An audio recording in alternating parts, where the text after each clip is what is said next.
Hey everybody, it's Phil. I'm back.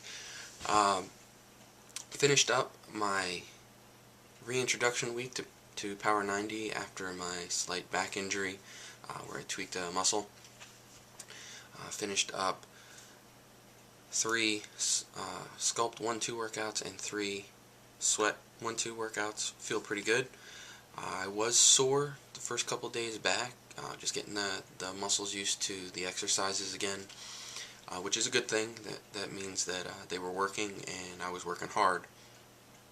This morning, after getting up and having my coffee, I did some yoga, some active rest for today, and then tomorrow I'll be jumping back into phase 2 of Power 90 with the 3-4 workouts. Overall, this week did pretty good. I feel much better after a week back of exercising than I did on the 3 weeks without it. Energy levels are back up. I feel good overall.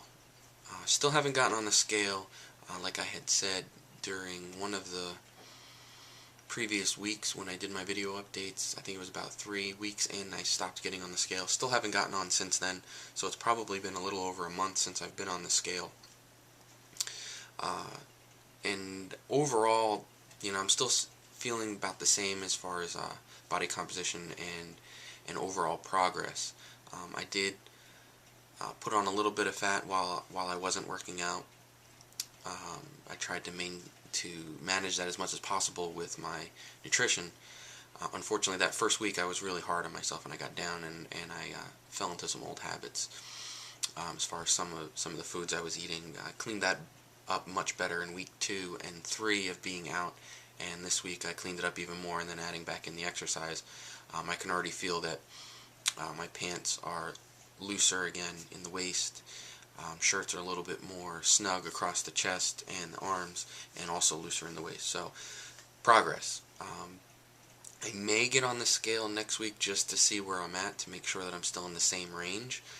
But I'm also going to be monitoring body composition much more over the coming weeks and months ahead. I do have a body fat tester which came with the program when I ordered it, and in my personal training books that I'm studying right now, I'm going through how to measure and estimate body fat percentage. So I have got a body fat percentage goal in mind that I'm going to be using to gauge my performance, along with overall weight used during my workouts and repetitions and performance on how I feel that way.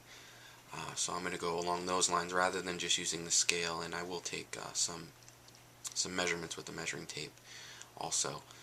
So I've said this before, and I'm going to reiterate it again. If you've been following my journey and you're on your own, or you're thinking about starting one, the scale is a tool that we can use to measure progress as far as our health and fitness journey goes, but it is not the end-all be-all tool of your progress. Because there's going to come a time, sooner or later, more than likely sooner than you would want, where the scale won't budge nearly as much as it used to in the beginning, or at all. But, and I mentioned this in a previous video, how that scale isn't the only measure of your success. Take your measurements, take your photos. If you have a way to calculate body percentage, if you have a caliper, use it. And go by those, and go by performance goals, things that you can measure a little bit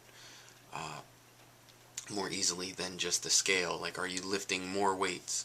Not more weights. Are you lifting heavier weights now than when you started? Are you able to do more reps as far as like maybe push-ups or pull-ups go, depending on your program? Are you able to up the intensity in your cardio workouts for longer periods of time without feeling fatigued? Things along those lines. And that'll give you a more accurate gauge of how you're progressing rather than just using the scale. I know when I first started out, I saw big gains in the scale, not just in this program, but in previous ones. And then towards the end, the scale budged less and less, but my measurements either increased where I wanted or decreased where I wanted, where they decreased around the waist and increased around the chest and arms, which for me was a good thing. So as long as I saw a change there, and change in my photos, and change in how I felt overall, especially since exercise is a great mood stabilizer, that's always a good thing to keep in mind. So with that said, I've got I'm going to call it my reintroduction week to Power 90 in the books, and feeling much better about myself and my fitness than I did day one back, where I saw a lot of progress that was lost. Tomorrow, jumping back in with phase 3, 4, and I'm expecting to have my butt handed to me tomorrow morning by Tony and the crew. So, stay with me here. If you decide you want to jump in on this with us in one of our challenge groups, feel free. Just click the link down below, and we'll get you set up with everything you need to get going. And that's it for now, and I'll talk to you guys later. Bye.